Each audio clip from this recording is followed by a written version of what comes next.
अस्सलाम वालेकुम my dear students, welcome back. अभी हम जो है वो एक और इंटरेस्टिंग टॉपिक डिस्कस करने जा रहे हैं और वो क्या है, वो है जी हमारे पास Clausius kinetic equation. Clausius kinetic equation Clausius kinetic equation. और ये जो है वो हमें क्या कहती है, ये सबसे पहले जो है वो आर जे क्लॉसियस ने जो है वो हमें ये इंट्रोड्यूस करवाई थी। और इसने जो है वो क्या इंट्रोड्यूस करवाया था, expression for the pressure of an ideal gas.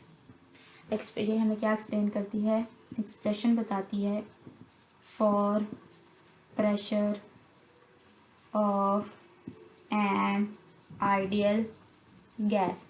किसी भी आइडियल गैस का जो प्रेशर का एक्सप्रेशन है उसको बताती है क्लॉसियस ये इक्वेशन हमें। ठीक है जी, क्लॉसियस काइनेटिक इक्वेशन हमें किसी भी गैस के प्रेशर का एक्सप्रेशन बताती है। और उसके अलावा हमें पता है कि जो प्रेशर होता है, जब आपस में गैस के मॉलिक्यूल्स कोलाइड करते हैं तो जो प्रेशर आपस में भी कोलाइड करते हैं, वॉल ऑफ द कंटेनर्स के साथ भी कोलाइड करते हैं, तो वो प्रेशर एक्सर्ट करते हैं। जैसे कि ये कंटेनर है और इसमें जो है हमने गैस मॉलिक्यूल्स दिए हुए हैं, तो जब ये आपस में भी कोलाइड करेंगे, उसके अलावा वॉल ऑफ द कंटेनर के साथ भी ये कोलाइड करेंगे, तो प्रेशर एक्सर्ट होगा। उसके बाद वो कहता है कि अगर हम ये जो प्रेशर जो एक्सर्ट, तो एक फोर्स जनरेट होती है ना, जो ये मॉलिक्यूल्स आपस में भी टकरा रहे हैं और उसके अलावा वॉल ऑफ द कंटेनर को भी के साथ भी टकरा रहे हैं, तो एक फोर्स जनरेट होती है। वो कहते हैं कि अगर इस फोर्स को हम डिवाइड कर दें पर यूनिट एरिया जिस पे भी ये लग रही है, तो ये हमारे पास इसके बराबर हो जाएगा, प्रेशर के बराबर हो जाएगा। सही हो गया। उसके बाद फिर वो कहता है कि आप इसको final form of kinetic equation हमारे पास क्या बनी थी, PV = 1/3mnc² बार। ठीक है जी, ये हमारे पास फाइनल इक्वेशन बनी थी, जो कि उन्होंने हमें डायरेक्टली कैलकुलेट करके बता दी कि P जो है वो यहाँ पे प्रेशर है, V वॉल्यूम है, और उसके अलावा जो स्मॉल m है ये मास ऑफ द गैस है, उसके अलावा जो n है, कैपिटल N, ये नंबर ऑफ मॉलिक्यूल्स है of the gas in the vessel, और जो C² बार है ये हमारे पास मीन स्क्वायर वेलोसिटी है। अब मीन स्क्वायर वेलोसिटी क्या होती है? मीन स्क्वायर वेलोसिटी बेसिकली हमें पता है कि वेलोसिटीज जो होती हैं सारे के सारे गैस मॉलिक्यूल्स के अंडर द सेम कंडीशन वो सेम नहीं होती, और डिफरेंट मॉलिक्यूल्स की वेलोसिटीज भी डिफरेंट होती हैं। और ये जो है वो वेलोसिटी हमने पहले देखा कि उनके जो है वो एक ग्रुप ऑफ मॉलिक्यूल्स की जो है स्पेसिफिक वेलोसिटी रेंजेस होती हैं। Maxwell law of distribution of velocity हमें ये कहता है। तो उसने यही बात एक्सप्लेन की है कि डिफरेंट मॉलिक्यूल्स की वेलोसिटीज भी डिफरेंट होंगी, और जैसे कि Maxwell law of distribution of velocity हमें बताता है।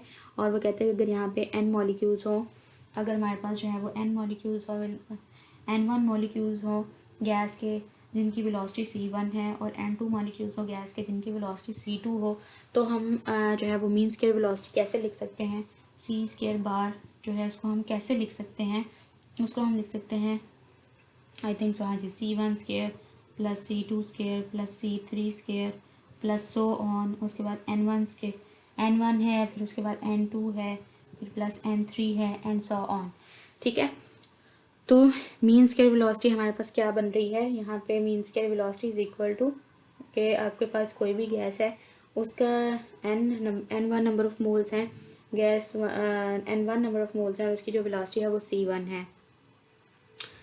if there are the n1 molecules with the velocity c1, ठीक है, उसके बाद n2 molecules किसी भी और गैस के हैं या with the velocity c2, यानी कि n1 molecule है, n2 molecules है जिनकी velocities भी डिफरेंट हैं, molecules डिफरेंट हैं तो velocities भी डिफरेंट हैं। कहता है कि इसका मीन स्क्वायर अगर आप निकालेंगे तो आप इस तरह से velocities by number of molecules को डिवाइड करोगे तो आपके पास मीन स्क्वायर वेलोसिटी आ जाएगी।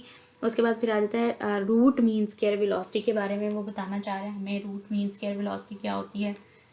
Root mean square velocity root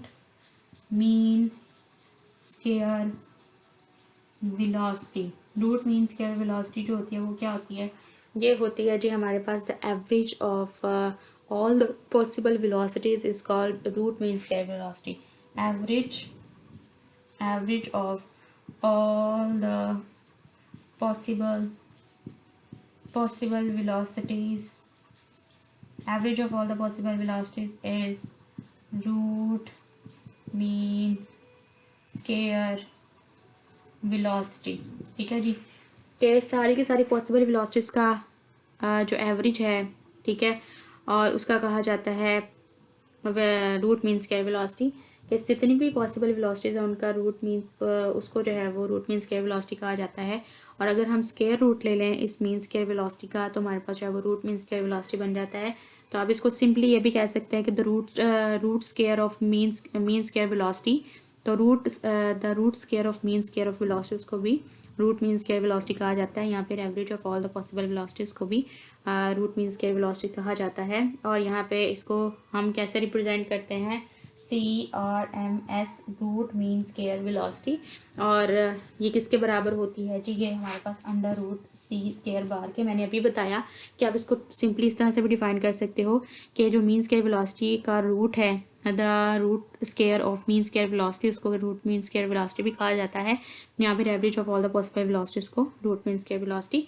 और उसके बाद फिर वो कहता है कि हम अगर root mean square velocity deduce from kinetic equation, अगर काइनेटिक इक्वेशन से इसको निकालना चाहें रूट मीन स्क्वायर वेलोसिटी को, तो कैसे निकालेंगे, तो यहाँ पे CRMS लिखेंगे is equal to under root 3RT/m। ये आपका जो है वो काइनेटिक इक्वेशन से एक्सप्रेशन निकला है।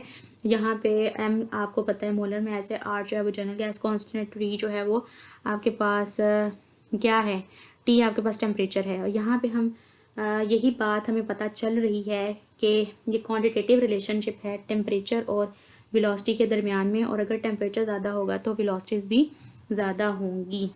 ठीक है जी। उसके बाद फिर हम एवरेज वेलोसिटी के अगर फार्मूला, अगर आपको एवरेज वेलोसिटी का फार्मूला पूछ लिया जाता है तो वो भी आपको आना चाहिए। या यहाँ पे सिर्फ फार्मूला मैं आपको बता देती हूँ, अगर आपको वो पूछ लिया जाता है तो आपको वो भी आना चाहिए। एवरेज वेलोसिटी का जो फार्मूला है वो क्या है, यहाँ पे आपने एवरेज वेलोसिटी लिखी, एवरेज वेलोसिटी, और इसका जो फार्मूला होता है is equal to under root 8RT/m। यहाँ पे ज़रूरत नहीं है हमें एक्चुअली, तो हम यहाँ पे इसको स्किप ही कर देते हैं। ठीक है जी, जब हमें इसकी ज़रूरत पड़ेगी हम इसको तभी जो है वो स्टडी कर लेंगे। और वैसे मैं आपको बोल के बता देती हूँ, average velocity is equal to under root 8RT/m। और जो मोस्ट प्रोबेबल वेलोसिटी होती है उसका फार्मूला होता है is equal to under root 2RT/m। तो आई होप आपको जो है ये क्लियर हो गए हैं टॉपिक्स। फिर भी कोई मसला हुआ तो let me know in the comment section. I hope कि आपको बैकग्राउंड नॉइस ने ज़्यादा तंग नहीं किया होगा। अगर तो आपका फोकस जस्ट और जस्ट मेरे लेक्चर्स के डिलीवरिंग पे था तो बिल्कुल भी आपको जो है वो डिस्टर्बेंस नहीं हुई होगी बैकग्राउंड नॉइस से। फिर भी अगर हुआ तो प्लीज़ उसको इग्नोर करिएगा, अपने पॉइंट्स को क्लियर करिएगा जो कि बहुत ज़्यादा ईजी हैं। और आई होप कि आपको जो है ये टॉपिक्स क्लियर हो गए हैं। Thank you so much. Next lecture में मिलेंगे और अपना फीडबैक ज़रूर दीजिएगा तो आपको जो है वो टॉपिक्स कैसे जो है वो क्लियर हो रहे हैं। ठीक है, जितनी आपके लिए एफर्ट करते हैं तो आपको भी 1 लाइक तो करना चाहिए। So thank you so much.